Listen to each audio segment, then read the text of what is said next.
Guys, it's me again. So, story time is life ko sa pag-college.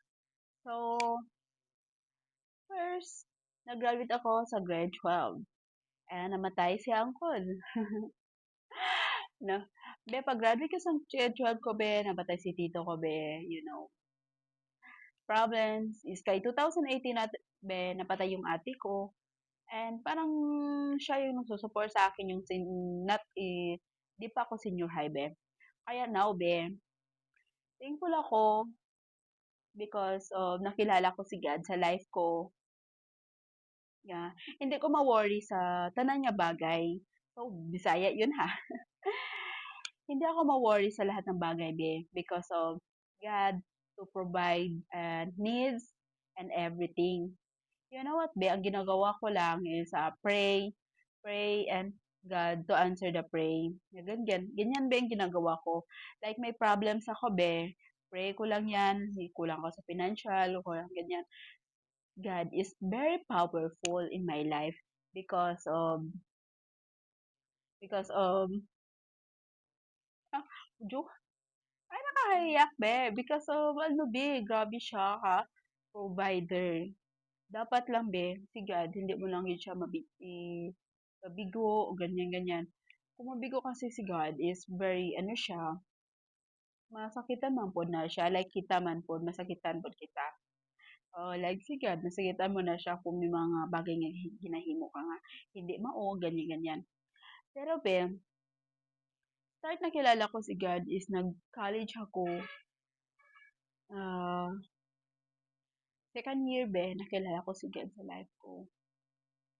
Yung first year ko, as in, grabe yung stress ko, Tapos, mga subjects, sunod-sunod, ganyan, ganyan. Kulang pa sa financial. Ganyan, parang stress ako palagi, ganyan, ganyan. Yung nakilala ko si God, nakabasa ako mga Bible. Kaya pala, no, grabe. Pag ma-stress ka, may mga problem ka, basa ka ng Bible, parang yung mind mo, ano wala yung mga problems, pray, iyak ka kay God, to pray your everything, ganyan, ganyan, and pray mo yung mga, sa, like, yung mga bagay na mali mo, ganyan, ganyan. Because is God, very, talaga siya very powerful, di ba? Bel, nung nag-college ako, grabe. Yung grabe yung mga stress, ganyan. Grabe yung stress sa mga exam, sa mga major, Parang, now, na-realize ko, mas better pala hindi ka mapastress. Kasi pray ka na lang. Because your God is powerful. Ganyan ka ganda, pag nasa kamay ka ni Lord. Hindi ka hahayaan masakitan, or masaktan. Bisaya yung masakitan ha, Char. Kasi ako, marunong ako Bisaya. Bisaya, pero yung tribo ko, is not Bisaya, is not Tagalog, or is not Ilongga. My tribo, is I am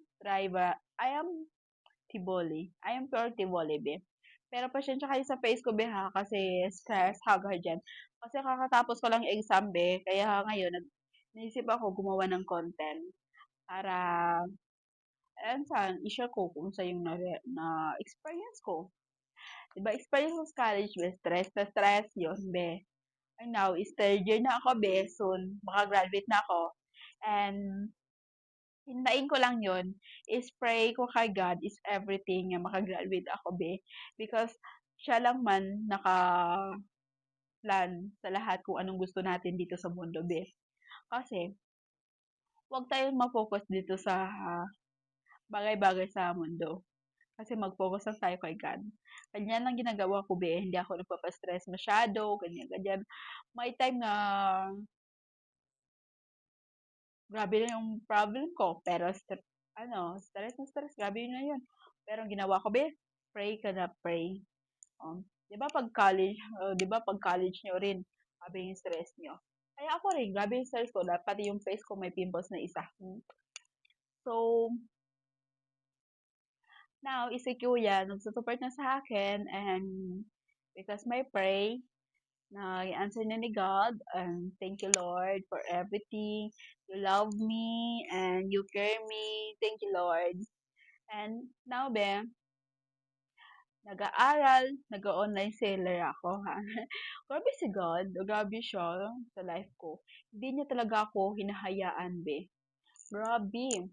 As in, be, dati, nag-work ako, nag-aaral, ganyan. Pero si Lord, pag isenter mo talaga siya sa life mo, hindi ka talaga hahayaan kahit anong mga problema dumadating sa buhay mo.